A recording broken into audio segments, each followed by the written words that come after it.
Hey everybody, Jay Gracio with Shooting Illustrated, here with another episode of I Carry for you. Today we have the new stance from Savage Arms along with some related gear. Let's take a closer look at this kit. The introduction of the Savage Stance handgun at the very end of 2021 was an interesting thing to watch. Some couldn't help but call attention to other handguns they felt the stance resembled. Others snickered at the single stack design, whining that Savage was about a decade late to that particular setup. Still others brought up the fair point that in a world of the Sig Sauer P365, Springfield Armory Hellcat and others, the stance's capacity is somewhat lacking.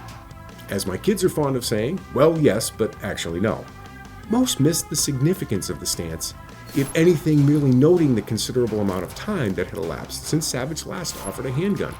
Hint, think Prohibition. That a company like Savage, known for rifles and shotguns, all of a sudden jumped back into the handgun market after a long absence. Hey wait, are we talking about Savage or Mossberg?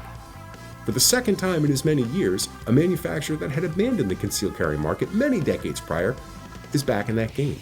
That's of major significance and points to the ubiquity of concealed carry in the US market in the 2020s. Savage's stance offers striker-fired operation, 7 and 8 round magazines, 9mm chambering, 3 color options, and 2 front and rear side options.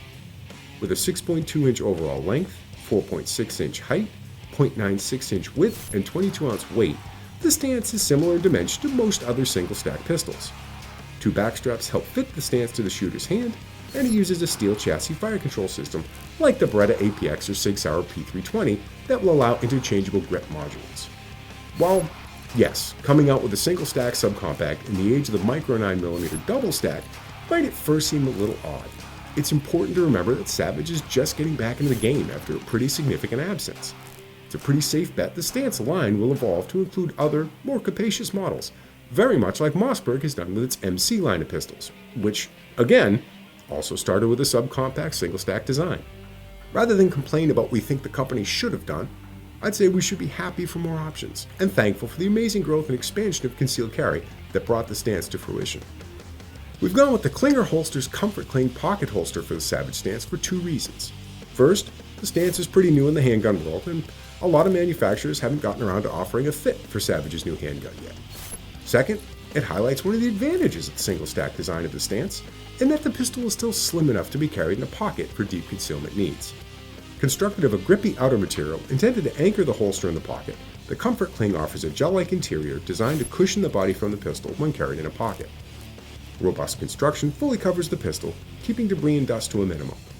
Of course, if you're carrying a firearm in a pocket, there should never be anything other than the pistol and the holster inside that pocket, but Mr. Murphy has a way of making himself known.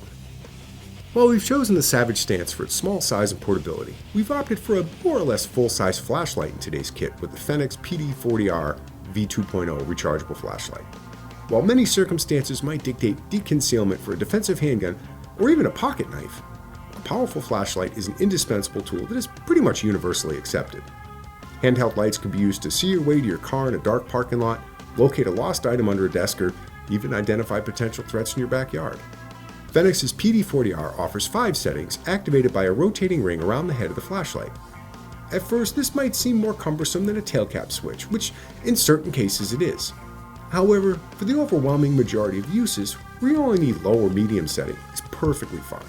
In a threat scenario, a super powerful strobe setting sits at the opposite end of the ring, meaning a full twist and a disorienting 2500 lumen pulsating strobe light is available. All this in a flashlight that fits in the palm of your hand and recharges using a standard USB-C cable. For more information on the items we've chosen for today's kit, or to see other guns and gear combinations, visit shootingillustrated.com. And, as always, stay tuned for more episodes of I Carry.